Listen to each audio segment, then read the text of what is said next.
So today I have a video on some tips that people usually don't tell you when you start thrifting.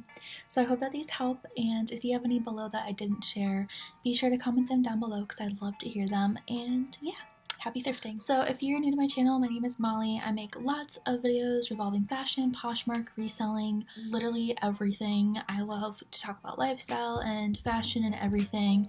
So if you are new, please subscribe. I would really appreciate it. I'm trying to make it to 300 subscribers by the end of October, and I'm like 15 people away, so please subscribe and like this video if you like it. Let's just jump into the video. So my first tip that people usually don't talk about in like your usual thrifting videos is to actually sign up for reward programs that the thrift store of your choice has. Most of the stores have one, like Savers has the Super Savers Club, Value Village has a rewards card, I think Unique has one, and just so you know, Unique, Savers, Value Village, all three of those are sister companies, so they all strive for like similar coupons and stuff like that. I know Value Village is huge in Canada, so Canada does have a rewards program. I'm not sure if it's different compared to the Americas to Canada or like other countries, but yeah, it's always worth it because I know here in Wisconsin, where I go to school right now, I live in Minnesota though, we don't have like a rewards card for Goodwill, but Wisconsin does, and so I already earned like $5 in rewards to use at the Goodwill, and that's like the only thrift store that my small town has in college, in my college town, so it's like really beneficial because they like jack up their prices, so I'm able to get some money off. I know like with Value Village, I'm like super close to getting like a coupon because I shop there too much. I know that the church thrift store that I go to, they have a punch card, so every $5 you spend, you get a punch in the card, and then once you fill it up, you get $10 off your entire purchase. You can also go online and be a part of their emailing list, and that way you can get promotions. You can find out also that way if you're on an emailing list when like there's senior days, when there is like student discount days, if they have a sale before like a major holiday. Sometimes you even find out like what days they're closed because some hours are always different around the holiday season. So it's just always good to be a part of like a rewards program or emailing list because you get literally like the inside scoop on everything, and I've been able to save so much money by being a part of like an email group or anything like that. My second tip is to always donate. So that's a given, but not everyone donates. I know usually I just kind of like donate with when my mom donates, and my mom donates like lots of stuff like every time we go. We usually like get a couple bags, big garbage bags full, so then we can just go to the Value Village. That's where we usually donate our clothes, and then my mom actually gets points for donating her clothes.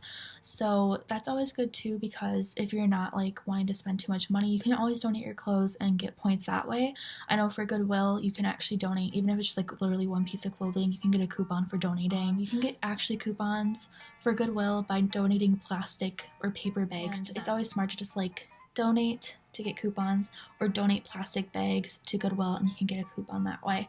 I'm not sure if it is different for each state, but that's what I've learned from living in Minnesota. So use that information if it helps, and if you have any questions, definitely just like email customer service or ask someone at the front desk. Usually they know, so that is something to know. My third tip I think is really helpful, especially if you just started thrifting and you might be nervous about asking people for prices. So I know it's Savers and Unique and Value Village, if there is no price on that item that you want, you can't buy it.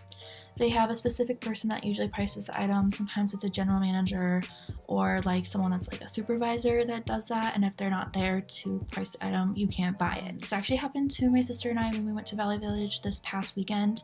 She found a super cute Eddie Bauer jacket and she's like, oh my gosh, there's no price on it. So it happens all the time, like if someone rips off the tag by accident when they're trying on, and then it just gets sent back on the rack without being priced again. Usually the Goodwills that I've gone to, if you ask the person up front or like just someone on the floor, they can just like price it for you. And I've also had that happen for me at Savers, but they are getting more strict on that because I think it might have something to do with like loss prevention, which is huge in like retail stores. So definitely just go ahead and ask someone on the floor and they can price it for you if you're really nice about it. So just be nice and ask them if they can price it for you. That we asked someone on the floor and they priced it for my sister.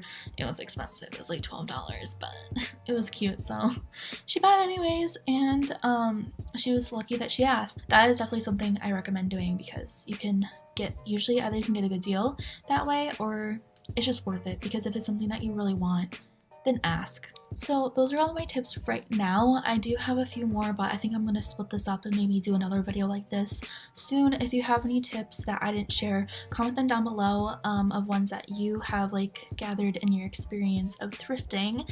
And yeah, I'll see you guys next time. Thank you so much for watching. Bye guys. It's the time of the season, when love runs high in the sky.